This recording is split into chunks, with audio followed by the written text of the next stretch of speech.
ఇక ఇందు ఎలాగైనా సరే నేను సంతకం పెట్టిస్తాను. ఇందుని మాత్రం సీఈఓగా తప్పిస్తాను. అంటే నిన్ను లాగడానికి చాలామంది చూస్తూ ఉంటారు. నువ్వు ప్రతి అడుగు కూడా జాగ్రత్తగా వేయాలి అనేసి ఇక వాళ్ళ తాతయ్య అయితే ఇందుతో చెప్తూ ఉంటాడు. ఎలాగైనా సరే ఆ దొంగ బంగారం ఆ కంపెనీలకు వెళ్ళేలా చేయడానికి నేను ప్రయత్నిస్తాను అని ఇందు అయితే చెప్తూ ఉంటుంది. దాంతో అక్కడున్న భ్రమరాంబ అయితే షాక్ అవుతూ ఉంటుంది. అవును, ఇందుతోనే సంతకం పెట్టించి ఎలాగైనా సరే బంగారం లోపలికి వెళ్ళేలా చేస్తాను అని అంటే ఇప్పుడు ఇందు వాళ్ళ తాతయ్య అయితే నిన్ను వెనక్కి లాగాలని ఏ అవకాశాన్ని కూడా ఎవరు కూడా వదులుకోర్రా. నువ్వు ప్రతి క్షణం కూడా చాలా జాగ్రత్తగా ముందుకు చూసి ఆచిచూసి అడుగు వేయాలి. అప్పుడే ఈ సీఈఓ పోస్ట్ అంత ఈజీ కాదు. ప్రతి ఒక్కరు కూడా నిన్ను వెనక్కి లాగాలనే చూస్తారు.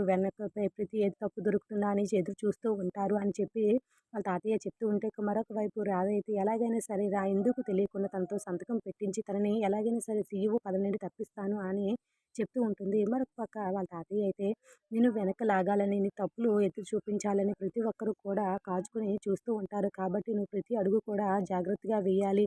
నిన్ను నువ్వు గట్టిగా నమ్మాలి. నీ ఆలోచనలు ఎవరికీ తెలియకూడదు అని చెప్పి బిజినెస్ ట్రిప్స్ అయితే చెప్తూ ఉంటాడు. మరొక పక్క అయితే ఇందు గురించి రాక ఏ విధంగా తను ప్లాన్ వేయబోతుందో ఇక అక్కడున్న బ్రహ్మరాంబకి వాళ్ళ ఆయనకి చెప్తూ ఉంటుంది. ఇక తాతయ్య కూడా ఇక వాళ్ళ ఇందుకైతే మరికొన్ని సజెషన్స్ అయితే ఇస్తూ ఉంటాడు. అలా ఇందు అయితే తప్పకుండా నేను ఖచ్చితంగా ఈ సీఈఓ పదవిలో ఎవరి మాట నెగ్గకుండా ఖచ్చితంగా పోరాడి తీరుతాను అని చెప్పి ఇందు అయితే వాళ్ళ తాతయ్యతో మాట్లాడుతూ ఉంటుంది. ఎలాగైనా సరే సీఈఓని పదవి నుండి ఇక ఇందుని తప్పించి తీరుతానని రాక అనుకుంటుంది. మరి ఎవరి పంతం నెగ్గనుంది? ఎవరు గెలుపు ఇందులో ఎవరు గెలుస్తారు? మిస్ కాకండి. Like the video.